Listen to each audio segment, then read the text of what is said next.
Hello.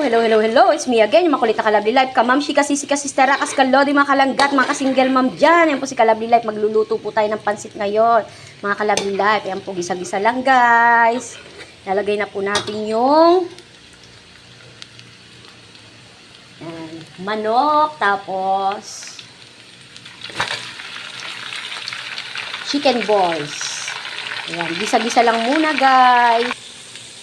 So yan guys, gisa-gisa lang muna. Nilagay na natin yung squid balls.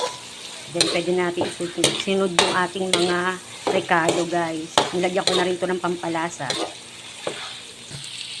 Yan guys, gisa-gisa lang. Ilalagay na po natin itong gulay. Mga kalagulay. Tapos yung ano na pinaka-pansit natin guys. Yan. Gisa-gisa lang. Ang daming gulay.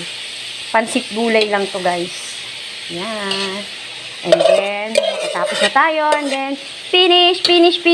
Thank you for watching mga Kalabli Life. Ayan. Luto na po ang ating pansit bihon. Ayan na. Let's eat mga Kalabli Life. At alam nyo na, mag-iwan na ng bakas dyan sa box ko. Malay nyo yung friend ko't friend nyo. Magkasundo. Arat na!